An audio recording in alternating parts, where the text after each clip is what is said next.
جس نے امام حسین کو خط لکھا تھا مولا آئیے، اس کو پتہ نہیں تھا امام حسین چل پڑے ہیں، چلا گیا بزنس کے غرض سے، تجارت کے غرض سے، کہتے ہیں واپس آیا کوفے، تجارت میں اس کو بہت نقصان ہوا، سب کچھ گوا کے آیا خالی ہاتھوں کے، گھر آیا، جیسے گھر کا دروازہ کھلا اس کی بیوی اور اس کی 4-5 سالہ بیٹی صحن میں بیٹھی تھی، کہتا ہے جیسی میری بیٹی نے مجھے دیکھا نا دوڑے دوڑے آئی اور میرے سینے سے آ کے لپٹ گئی، کہتا ہے جب سفر پہ گیا تھا میری بیٹی نے مجھ سے کچھ مانگا تھا کہ بابا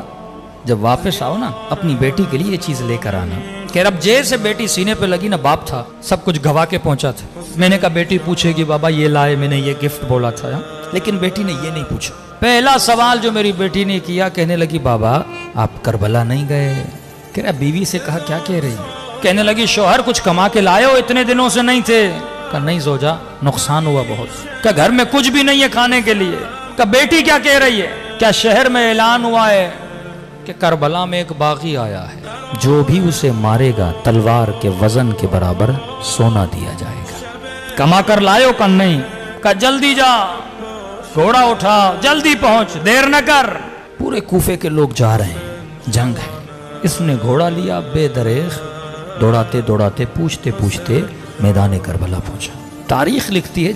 جس وقت یہ کربلا پہنچا تھا یہ غالباً عصر عاشور کا وقت تھا، اس نے دیکھا میدان کربلا پہ لاشیں بکھری ہوئی ہیں، ایک ہجوم ہے گھوڑے سواروں کا نیزے برداروں کا، اور اس ہجوم کے بیچ میں ایک شخص تکو تنہا کھڑا ہے، کوئی اسے پتھر مارتا ہے، کوئی اسے تیر مارتا ہے، کوئی اسے نیزہ مارتا ہے،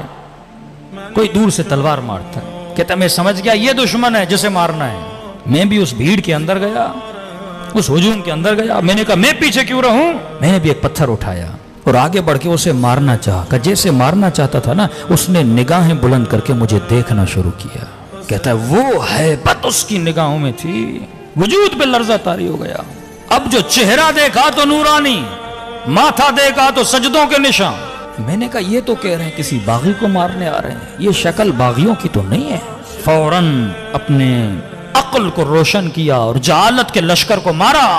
کہ کہیں ایسا نہ ہو غلط آدمی کو مار دو، پہلے پوچھو تو صحیح کون ہے، کہتے آگے بڑھا اور میں نے کہا السلام علیک ایھا الشیخ الکبیر، اے بوڑھے تجھ پر میرا سلام ہو، کہتے جب سلام کیا نا تو گویا اس کے چہرے پہ خوشی کے آثار آ گئے، کبھی سوچا عاشور کے دن 100 مرتبہ مولا کو کیوں سلام کہنے کے لیے بولا گیا، ایک بار سلام کرو، کہ نہیں عاشورہ کے دن میرے بابا حسین کو 100 مرتبہ سلام کرو، کہ مولا زین العابدین اتنے سلام کیوں، کہ کیونکہ عاشورہ کے دن میرا بابا ترس گیا تھا، کوئی سلام کرے میرے بابا کو، کہتے تھے یہ مسلمان نہیں ہے اس کو کیوں سلام کریں، اس نے کہا السلام علیک ایھا الشیخ الکبیر، اے بوڑھے تجھ پر میرا سلام ہو، اس نے کہا وعلیک السلام تجھ پر بھی میرا سلام ہو، میں نے کہا آپ کون ہیں، کہ عجیب ہو بلاتے بھی خود ہو پوچھ بھی خود رہے ہو میں کون ہوں، کہ متعجب ہوا کیا مطلب، کہ تو نے خط نہیں لکھا تھا حسین کو، اب 5 منٹ کے لیے تصور کریں تیرے ہاتھ میں پتھر اور تو کسی کو مارنا چاہے، اسی وقت تجھے پتا چلے یہ تیرا امام زمانہ ہے، کیا گزرے گی انسان پہ، محب تھا عاشق تھا، کہتا بدن پہ لرزہ طاری ہوا، میں نے کہا حسین، کہاں محمد کا نواسا حسین، کہتا ہے دوڑا دوڑا مولا کے قریب گیا، میں نے کہا مولا جب تک زندہ ہوں یہ تیر یہ تلواریں یہ پتھر اپنے وجود پہ کھاؤں گا، امام نے کہا نہیں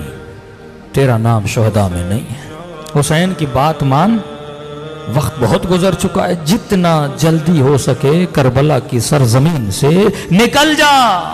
میں نے کہا مولا اس حال میں اپنے مولا کا حکم دے رہا ہوں نکل جا، تیرا نام شہداء میں نہیں ہے،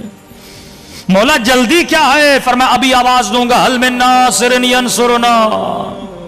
جو آواز سنے گا اور نہیں آئے گا جہنمی بنے گا، میں نہیں چاہتا تو یہ آواز سنے، نکل جا کربلا سے، علماء فرماتے پتہ نہیں حسین کیوں اتنا اصرار کر رہے تھے، کہ شاید حسین یہ چاہتے تھے کوفے میں کوئی تو ہو میری زینب کے لیے چادر کا بندوبست کرے،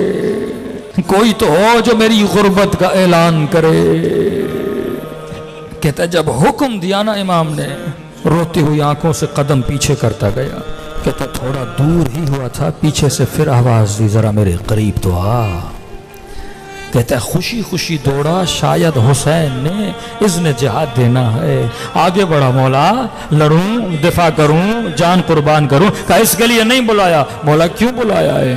کہا اپنے زخمی بدن اور زخمی انگلیوں سے حسین نے ایک انگوٹھی اتاری، مجھے نہیں پتا میرے مولا کی انگلیوں میں انگوٹھیاں تھی کتنی،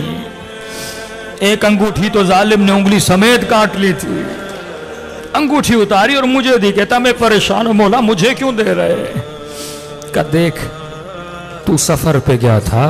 تیرے گھر میں 4 سالہ بیٹی ہے، اس نے تجھے کہا تھا بابا میرے لیے انگوٹھی لانا، تجھے یاد نہیں تھا، حسین کو یاد ہے۔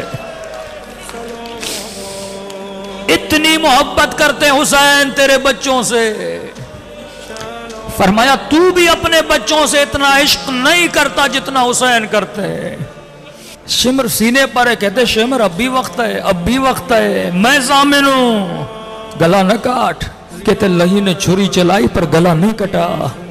پوچھنے لگا حسین گلا کٹ کیوں نہیں رہا؟ کہ یہ وہ جگہ ہے جہاں میرے نانا بوسہ دیا کرتے تھے، چھری نہیں چلے گی۔ دیکھ رہا ہے، کہتے ہیں گودی قتل گاہ جدال عقل و جہل تھا، وہاں پر بھی حسین بتا رہے ہیں عقل کیا ہے اور جہالت کیا ہے۔ یہاں پر بھی شمر باز نہیں آ رہا، اپنے ہاتھوں سے اپنے لشکر کو قتل کر رہا ہے۔ تبھی میرے چوتھے امام فرماتے ہیں میرے بابا کا گلا آگے سے نہیں کاٹا گیا، پیچھے سے کاٹا گیا۔ سجدہ شکر عطا کرو خدا نے حسین جیسا امام دیا جو تیری نسلوں سے پیار کرتا ہے۔ حسین جان